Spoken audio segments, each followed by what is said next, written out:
pwede ko lang sanang angkinin na maging akin ka. Na sa isang hiling, magiging akin ka. Ngunit alam kong malabong mangyari. Na kahit isipin kong kunwari lang. Ngunit bakit ganun? Nagtagpo pa rin ang mga puso nating dalawa. Na kahit kunwari lang. Na kahit sa isip at sa puso ko lang. Na kahit sa isang imahinasyon lang. Alam mo bang naging tayo ngunit sa isang panaginip lang? Oo, naging tayo. Ngunit tanging ako lang ang nakakaalam ng lahat. Alam mo ba yung pakiramdam na kinikilig ka? Na tanging ikaw ang gumagawa sa iyong imahinasyon. Na ako at ikaw ang bida.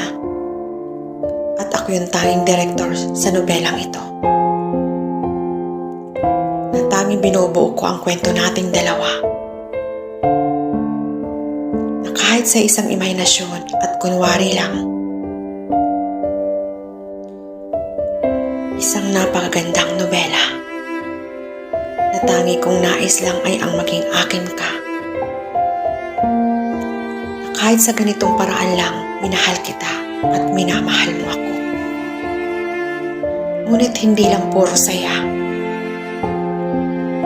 Dahil minsan sinusubukan kong saktan ang puso ko kahit sa ganitong paraan. Na kahit pagkukunwari lang, na hindi tayo magkaintindihan. Nakakatawa, di ba? Dahil ako ay hanggang tingin lang.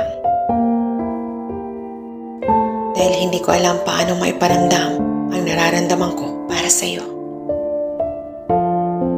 Na tanging ikaw ang tumatakbo sa aking isipan magpahanggan ngayon. Ngunit nakakapagod rin pala. Ngunit ito kinakaya ko. Wala akong magawa. Sa ganitong paraan ko lang magagawa.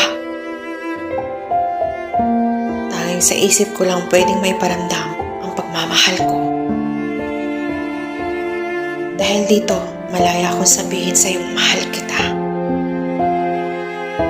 At mapapasaya mo ang puso ko kahit hindi totoo. Tanging imahinasyon lang, ngunit hindi tamang magpatuloy akong lukuhin ang puso ko.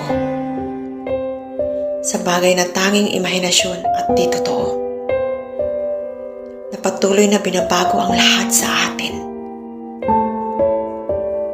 Na tanging ilusyon lang ang mayroon sa atin. Na kahit paano nagawang ipaglaban ako. Paano ko ba tuturuan ang puso kong kalimutan ka?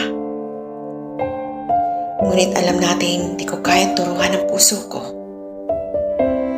Dahil ikaw ang pinili nito. At ikaw pa rin ang aking puso at imahinasyon.